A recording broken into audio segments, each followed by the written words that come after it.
வணக்கம். இந்த சேனலை இதுவரை சப்ஸ்கிரைப் பண்ணாதவங்க மட்டும் சப்ஸ்கிரைப் பண்ணுங்கள். பிடிச்சிருந்தா லைக் பண்ணுங்கள், ஷேர் பண்ணுங்கள், கமெண்ட் பண்ணுங்கள். நன்றி. வணக்கம். ஜூன் மாத ராசி பலன்களை பார்த்து வருகிறோம். இன்று நாம் பார்க்கவிருக்கின்ற ராசி தனுசு ராசி. ஓம் நம சிவாய சிவாய நம. ஓம் நமோ நாராயணாய. இறைவனை தொடர்ந்து வழிபடுவதன் மூலமாக இன்னல்களை நீக்க முடியும் என்பதை உணர்ந்த உங்களுக்கு இந்த மாதம் எல்லா வகையிலும் உதவியாக இருக்க இறைவனை வேண்டுகிறேன்.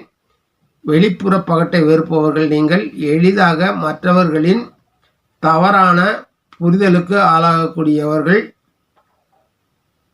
குருவை ராசிநாதனாகவும் மூலம், பூராடம், உத்திராடம் 1ஆம் பாதத்தையும் நட்சத்திரங்களாக கொண்ட தனுசு ராசி அன்பர்களே, இந்த மாதத்தில் கிரகங்களின் நிலை 3இல் சனி, 4இல் கேது, 5இல் செவ்வாய், 6இல் சூரியன், சுக்கிரன், புதன், குருவும் 10இல் கேதுவும் வந்திருக்கிறார்கள். உங்களுக்கு நன்மை செய்யும் நிலையில் சனி, சூரியன், சந்திரன், புதனும் நற்பலன்களை தர காத்திருக்கிறார்கள். இதனால் உங்களுக்கு இந்த மாதம் பொதுவான பலன்கள். எதிர்பாராத கருத்து வேறுபாடுகளுக்கு பிறகு குடும்ப உறுப்பினர்கள் ஒன்று கூடலாம். உங்கள் முகத்தில் தெளிவும் நிம்மதியும் வெளிப்படும். வரும் மாதத்தில் உங்கள் சொத்து சம்பந்தமாக தீர்வு வரும். உடன்பிறப்புகளுடனான பிரச்சனைகள் தொடரும். இது உங்களுக்கு கவலை அளிக்கும். எதிரிகளின் எண்ணிக்கை அதிகரிக்கும். இதனால் உங்கள் மகிழ்ச்சி குறையும். இந்த மாதம் பிற்பகுதியில் நிகழ்ச்சிகளிலும் பயனுள்ள செலவுகளிலும் ஈடுபடுவீர்கள். சொந்த ஊரிலிருந்து வேறு ஊருக்கு மாற்ற விரும்புவீர்கள். நிதிநிலையை பொறுத்தவரை உங்கள் வளர்ச்சி மிதமானதாக இருக்கும். குடும்ப உறுப்பினர்களின் ஆரோக்கியத்திற்காக செலவு செய்ய வேண்டியிருக்கும். தந்தை வழி பூர்வீக சொத்து கிடைக்கும். குழந்தைகளுக்கு பணத்தை செலவிடுவீர்கள். ரியல் எஸ்டேட் தொழில் செய்பவர்களுக்கு லாபம் உண்டாகும். மாத இறுதியில் தொழில் கூட்டாளிகள் மூலமாக லாபம் அடைய வாய்ப்புகள் உள்ளது. குடும்ப உறவுகள் விஷயத்தில் நீங்கள் கவனமாக இருக்க வேண்டும். துணையின் நலனில் அதிக அக்கறை செலுத்த வேண்டும். உங்களை சுற்றி இருப்பவர்களால் உங்கள் தனிப்பட்ட வாழ்க்கை பாதிக்கப்படலாம். காதலர்களுக்கிடையேயான கருத்து மோதல்கள், பிரிவுகளும் ஏற்பட வாய்ப்புகள் உள்ளதால் கவனம் தேவை. ஈகோ பிரச்சனை காரணமாக குடும்ப உறுப்பினர்களிடையே வாக்குவாதம் ஏற்படலாம். திருமணமான தம்பதிகளிடையே ஆழ்ந்த பிணைப்பு ஏற்படலாம். இதற்காக உங்கள் உறவுகளை பலியிடக்கூட தயங்க மாட்டீர்கள். உத்தியோகம், வேலையில் கவனமுடன் செயல்படுவது நல்லது.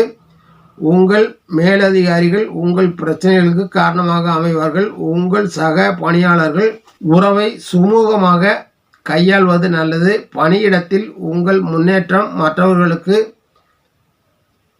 பொறுமலை ஏற்படுத்தலாம். தெளிவாக செயல்பட பயம், பதற்றத்தை உதர வேண்டும். உத்தியோகத்தின் மூலமாக உங்கள் பொருளாதாரம் உயரும். தொழில் செய்பவர்களுக்கு சராசரியான மாதமாகவே அமையும். தொழில் சிறப்படுத்திக் கொள்ள மற்றவர்களின் உதவியை நாடுவீர்கள். புதிய ஒப்பந்தங்கள் மேற்கொள்வீர்கள். அரசு அதிகாரிகள் மூலமாக சிறு தொந்தரவுகளை சந்திக்கலாம். உங்கள் தொழில் வளர்ச்சியில் அதிக முக்கியத்துவம் கொடுப்பீர்கள். ஆரோக்கியத்தை பொறுத்தவரை மன அழுத்தம் ஏற்படும். அமைதியாக ஓய்வெடுத்துக் கொள்வது நல்லது. உங்கள் துணையின் ஆரோக்கியத்திலும் முக்கியம் கொடுத்து கவனித்து வருவது நல்லது. குழந்தைகள் மனநலன், குணநலன், உடல்நலன் குறித்து அதிக அக்கறை காட்டுங்கள். உணவு விஷயத்தில் கவனம் செலுத்துங்கள்.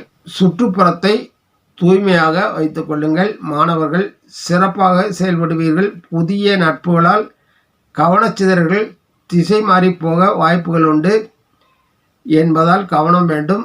விரும்பிய பாடங்கள் ஒரு சிலருக்கு அமைந்து மகிழ்ச்சி அடைவீர்கள். கலைஞர்கள், போட்டியாளர்களும் உடன் இருப்பவர்களாலும் மன உளைச்சல்களை ஆளாவீர்கள். புதிய உத்திகளை கையாள்வது நல்ல பயனை தரும். அரசியல்வாதிகள் கடினமான காலமாக இது அமையும். செலவுகள் சிரமப்படுத்தும். கட்சி மேலிடத்தின் அதிருப்தியை பெறுவீர்கள். நட்சத்திர பலன்கள். மூல நட்சத்திரம். இந்த மாதத்தில் கலவையான பலன்களை சந்திக்கவிருக்கிறீர்கள். அலட்சியமாக எந்த காரியங்களிலும் ஈடுபட வேண்டாம். செலவுகளை கட்டுப்படுத்திக் கொள்ளுங்கள். ஆரோக்கியத்திலும் கவனம் செலுத்துங்கள். பூராடம் ஜீவன தொழில்கள் மூலமாக சராசரியான வருமானத்தையே காணவிருக்கிறீர்கள். மன அழுத்தம், மன வருத்தங்களையும் சந்திக்கலாம், கவனம் வேண்டும். உத்திராடம் நட்சத்திரம் 1ஆம் பாதம். செய்யும் தொழிலில் அதிக அக்கறை காட்டுங்கள். லாபம் அதிகப்படுத்த புதிய உத்திகளை கையாளுவது நல்லது. உடல் நலன் மேம்படும். குழந்தைகள் மகிழ்ச்சி தருவார்கள். இந்த மாதம் கலவையான பலன்களை சந்திக்கவிருக்கிறீர்கள். விஷ்ணு லட்சுமியையும் சிவபார்வதியையும் வணங்கி அவர்கள் நல்லாசியை பெற்று நற்பலன்களை அதிகப்படுத்திக் கொள்ளுங்கள். நன்றி, வணக்கம். மீண்டும் சந்திப்போம்.